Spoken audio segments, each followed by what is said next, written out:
Together with Cigna reminding you to go, know, and take control of your health. Dr. Poses. Cigna, together, all the way.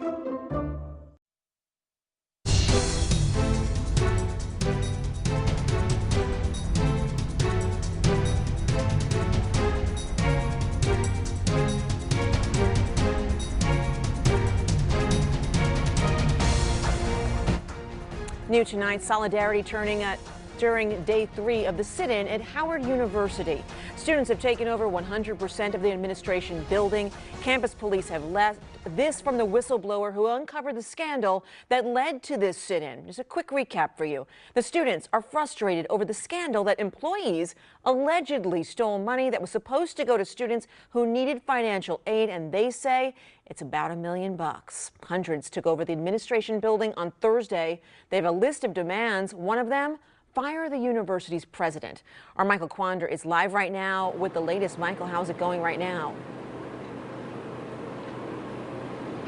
Yeah, Deborah, I can tell you right now that there is no clear end in sight for this thing. But if you take a look right here behind me, what I can tell you is that students do not plan on leaving here until all of their demands are met. They even plan on having an Easter service here tomorrow morning. Now, students with an organization called HU Resist met with the Board of Trustees this morning, and they say the talks went well. No decisions were made just yet. They actually have another meeting scheduled for tomorrow.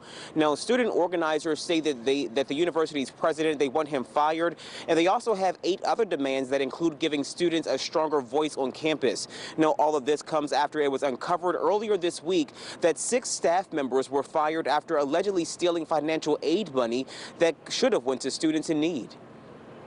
I was mad when we found out about the financial aid scandal. I was mad when our housing internet was offline and people couldn't get housing. Right now, I'm determined and I want to see a change in my university. Everyone inside is so committed to making sure that we get heard and that we get what we need to make this place absolutely the best place it can be.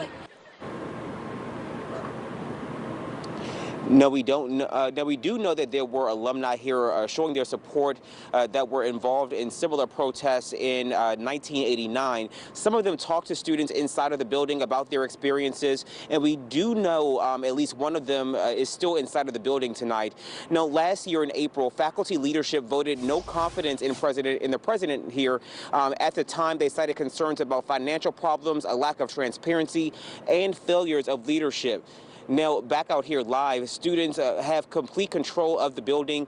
They are deciding who is allowed to come in and out, making sure that only students with their student IDs are inside. Now, we've seen police out here and around the building, but we can tell you that no officers are inside at this point, but still students say that this is still a safe environment and everything is still peaceful during this protest. For now, reporting live in Northwest Washington at Howard University, Michael Quander, WUSA 9. Thank you so much for that report, Michael. And we are told that former Howard University students who sat in 1989 and 1968 showed up to support those who've been fighting this fight for the last 3 days. Bria White talked to one of the alum who made history more than 50 years ago. Those in authority better watch out.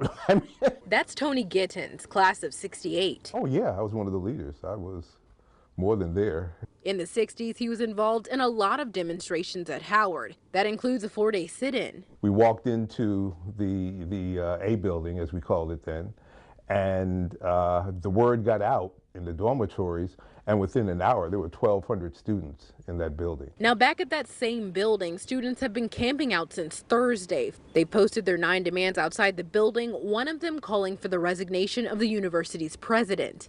Around midday on Saturday, students came out to say how negotiations were going. It's gotten to a point where we have to take over a building, so obviously there's some tension still, but we're working through it. They say they're still in talks with the Board of Trustees, and they also say they're not leaving until their demands are met. We do this knowing that we are not the first to do this, and we respect that, and we appreciate it. We've had a lot of solidarity from people from 89 and 68 saying that they are proud of us for continuing that tradition of student organizing, student activism, and holding our university accountable. Ultimately, what I find is in common is that they just had enough.